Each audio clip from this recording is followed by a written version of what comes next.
பெயர் நண்பனின் உண்மை முகம், the true face of friendship. சென்னையின் இரவுகள் மெல்ல இருட்டும், வீதிகள் சுமார் இரவு 9:30 மணிக்கு அமைதியாக இருந்தன.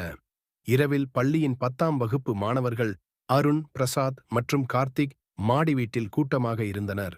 மூவரும் சிறந்த நண்பர்கள், ஆனால் வாழ்க்கையின் விலையுறும் பாடங்களை இன்னும் அனுபவிக்காத பிள்ளைகள்.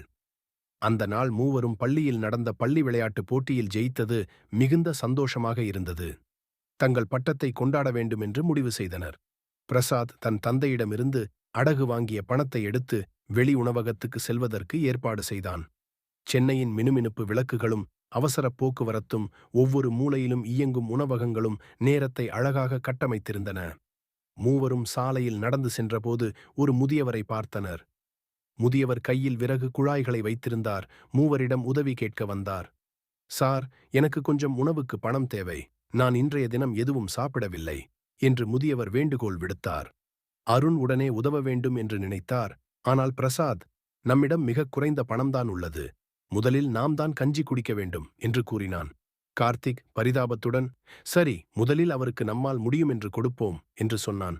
மூவரும் சேர்ந்து முதியவருக்கு தங்கள் பணத்தில் பகுதியை கொடுத்தனர். நான் தான் உண்மையான நண்பன், எல்லா செலவையும் நான் பாராட்டிக் கொள்கிறேன் என்றான். அருணும் கார்த்திக்கும் தங்கள் நட்பின் மீது சந்தேகம் தோன்றியது. விழாவுக்கு முடிவு செய்யப்பட்ட உணவின் தொகை அதிகமாக இருக்கும்போது பிரசாத் திடீரென, என்னிடம் பணம் இல்லை, நீங்கள் பணம் கட்டுங்கள் என்றான். அதற்கு அருண் மற்றும் கார்த்திக், நீங்கள் சொல்லிக் கொண்டது எல்லாம் வெறும் பெருமைதான் என்று உணர்ந்தனர். அவர்கள் பிரசாத்தின் உண்மையான முகத்தை அடையாளம் கண்டனர். அந்த இரவு மூவரும் உணர்ந்தது, வாழ்க்கையில் யார் உண்மையான நண்பர் என்பதை சோதனை நேரத்தில் மட்டுமே அறிய முடியும். அதன் பிறகு அருணும் கார்த்திக்கும் தங்கள் நட்பை மட்டுமல்ல, மனசாட்சியையும் மதிக்கத் தொடங்கினர். உண்மையான நட்பு பெருமையிலும் சோதனையிலும் ஒரே மாதிரி இருக்க வேண்டும் என்பதை அவர்கள் கண்டறிந்தனர். உண்மையான நட்பு என்பது சோதனைகளின் போது வெளிப்படும். கஷ்ட நேரத்தில் உங்களை அன்பும் ஆதரவாக நிற்பவர்கள் மட்டுமே உண்மையானவர்கள். இந்த கதை குழந்தைகளுக்கு உற்சாகத்தையும் பொறுப்புணர்வையும் நட்பின் உண்மை அர்த்தத்தையும் உணர்த்தும். தொடர்ச்சி. கஷ்ட நேரத்தில் சோதனை. அந்த உணவகத்தில் நடந்த விஷயத்துக்குப் பிறகு மூவரும் வீட்டிற்குச் செல்ல முடிவெடுத்தனர். செல்லும் வழியில் சாலையின் ஓரத்தில் ஒரு சிறிய குழந்தை அழுது கொண்டிருப்பதை அவர்கள் கவனித்தனர். சமூகத்தின் கருணை அருண் அருகே சென்று, என்ன செய்யும் பையா, ஏன் அழுகிறாய் என்று கேள்வி கேட்டான். குழந்தை, எங்க அம்மா சாலை அடுத்த பகுதியில் வேலை பார்க்கிறார், என்னை ஏற்றுவதற்குள் ஒரு ஆட்டோ போய்விட்டது என்று சொன்னான். அது கேட்டு கார்த்திக், சரி பையா, கவலைப்படாதே, உனக்கு உதவுகிறோம் என்று கூறினான்.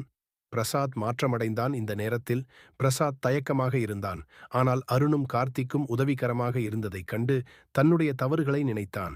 நானும் உதவி செய்ய விரும்புகிறேன் என்று சொன்னான். மூவரும் குழந்தையைக் கொண்டு அவன் அம்மா வேலை பார்த்த இடத்திற்குச் சென்றனர். குழந்தையின் அம்மா மிகவும் சந்தோஷமாகிவிட்டார். நன்றி பிள்ளைகளே, நீங்கள் இந்த வயதிலேயே இத்தனை மனித நேயமாக இருக்கிறீர்கள் என்று கூறி குழந்தையின் அம்மா அவர்களுக்கு பிரியமான உணவுகளை அளித்தார். அந்த இரவு மூவரும் அம்மாவின் சொற்களை நினைத்து மனதில் மாற்றத்தை உணர்ந்தனர். பிரசாத் தன்னுடைய பழைய பழக்கங்களை விட்டுவிட்டு நேர்மையாக நடக்கத் தொடங்கினான். அருண் சொன்னான், நண்பா, இதுதான் உண்மையான மகிழ்ச்சி. பிறர் வாழ்வில் ஒரு சிறிய மாற்றத்தைச் செய்ய முடிந்தால் அதுதான் வாழ்க்கையின் பொருள். கார்த்திக் சிரித்தபடி, அதே நேரத்தில் எமது நட்பு உண்மையாக இருக்க வேண்டும். பெருமை பேசாமல் செயல்களால் நட்பை காட்டுவோம் என்றான். அந்த சம்பவத்துக்குப் பிறகு மூவரும் சிரமங்களிலும் மகிழ்ச்சியிலும் ஒன்றிணைந்திருந்தனர். அவர்கள் சேர்ந்து பல்வேறு சமூக சேவைகளில் ஈடுபட்டனர். நகரத்தின் மாற்றத்திற்கும் உதவுவதற்கு தங்களை அர்ப்பணித்தனர். மற்றவர்களை உதவிகரமாக அணுகுதல் வாழ்க்கையில் மகிழ்ச்சியை வழங்கும்.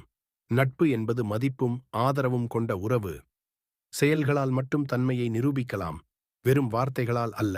இந்த நிகழ்ச்சிகள் 3 சிறுவர்களின் வாழ்க்கையை மட்டுமல்ல, அதை வாசிக்கும் அனைவரின் இதயங்களையும் மாற்றும்.